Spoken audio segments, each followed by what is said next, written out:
Stop buying these 7 fudges. Most of it isn't even real fudge. Pick up that little plastic tub of fudge. Turn it over. Read the back. If the first ingredient that isn't sugar is vegetable fat or palm oil instead of butter, you're not holding fudge. You're holding a sugar block in a fancy wrapper, and you probably paid a premium for it. Here's the thing nobody on the high street wants you to know. Real fudge is one of the simplest treats in British confectionery. Sugar, butter, milk or cream heated to a precise temperature and beaten as it cools so the crystals stay tiny. That's it. That's what gives it the soft, buttery crumble that melts on your tongue.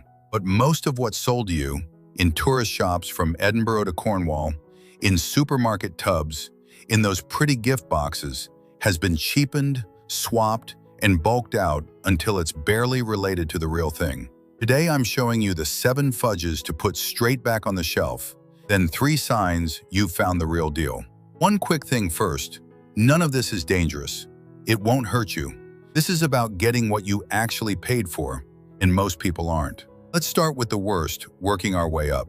Number 7, fudge made with palm oil instead of butter. This is the big one, and it's everywhere. Mass-produced fudge very often swaps real butter for cheap vegetable or palm oil because butter is expensive and oil is cheap and shelf-stable. The problem? Butter is the whole point of fudge. It's what creates that rich, creamy melt. Swap it for palm oil and you get a greasy, waxy mouthfeel that coats your tongue instead of dissolving. Here's how to catch it in 2 seconds.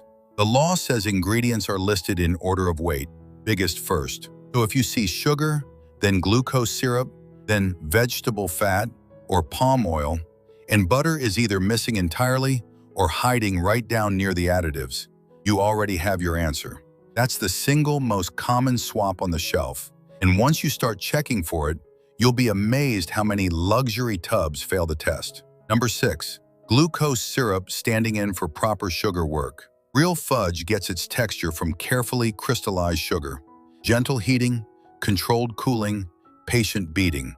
That takes time and skill. The factory shortcut is to dump in glucose syrup, which gives a cheap, uniform chewiness without any of the craft. It's why supermarket fudge so often tastes flat and one note.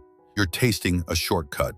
If glucose syrup is doing the heavy lifting instead of sugar, cream, and butter, you're eating a confection that's imitating fudge rather than being it. Number 5, the tablet Pratibbi fudge. Walk into a tourist shop and half of what's labeled fudge is actually closer to tablet. That hard, grainy, snap-in-your-mouth Scottish sugar sweet. Now, real tablet is brilliant in its own right. The con isn't tablet existing. It's a dry, gritty, factory sugar block being sold at soft fudge prices with a luxury handmade sticker slapped on. Proper fudge should soften slowly and crumble, not crack like a boiled sweet or shatter into sugar grit. If it snaps, you've been sold the cheaper thing at the dearer price. Number 4, handmade that was never near a human hand. This is the word that does the most lying on the shelf.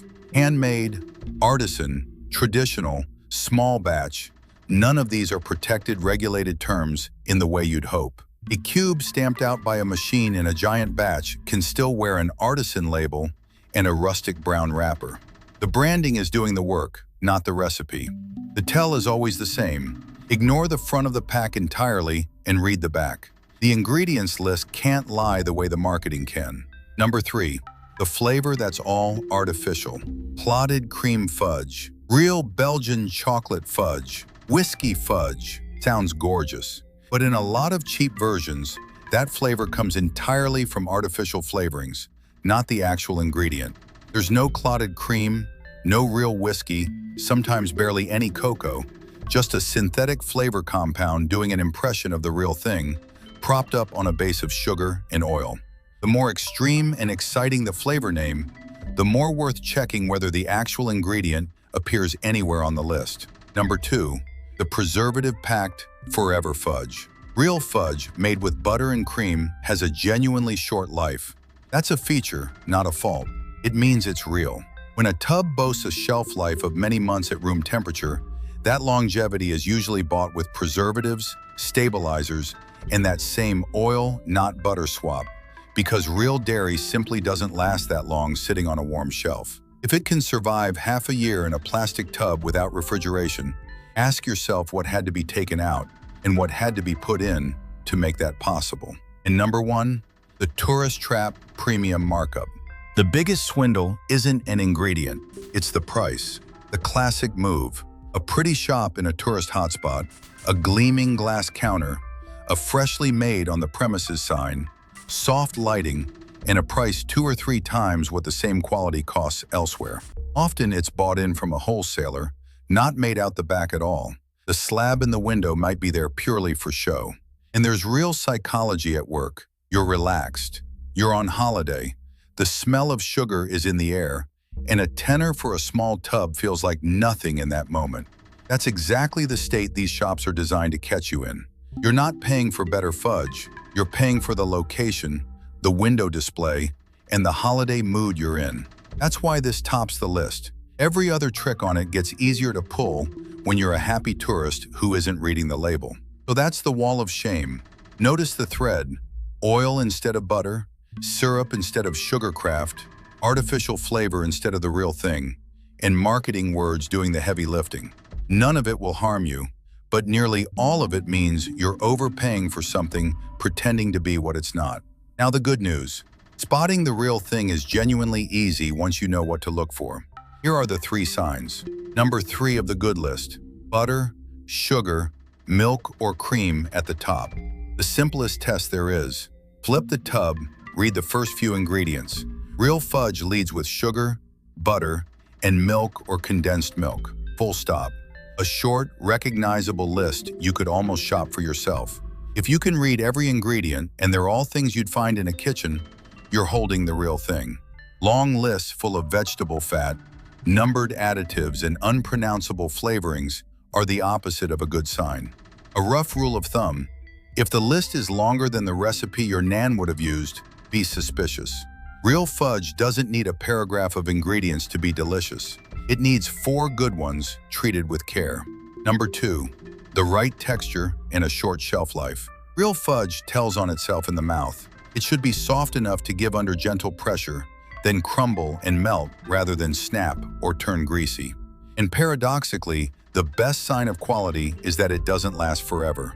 A short shelf life and a keep cool, eat fresh note means real dairy, no heavy preservative load. Buy it to eat this week, not to survive in a cupboard until Christmas. And number 1, made where it's sold by people who'll tell you. The single best sign is transparency.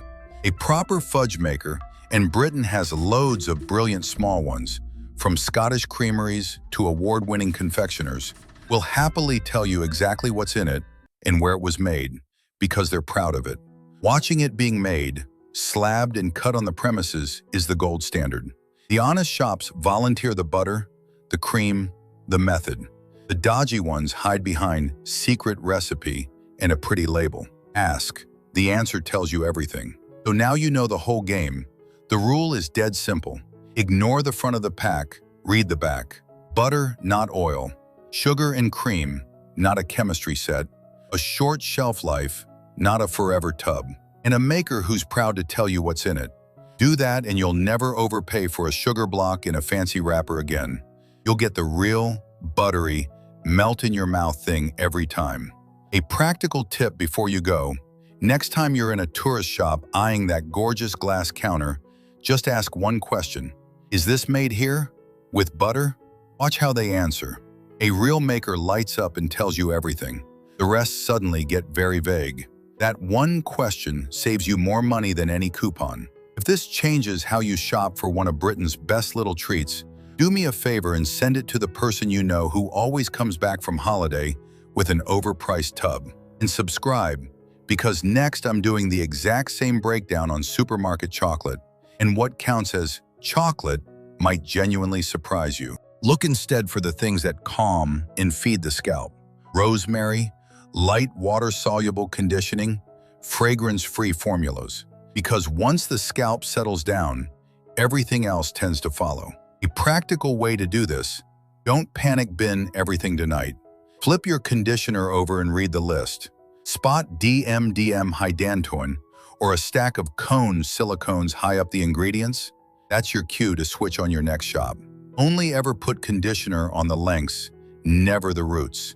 That one habit alone keeps buildup off your follicles. Give a new one a fair run, 6 to 8 weeks, because the hair you're shedding today was set in motion weeks ago.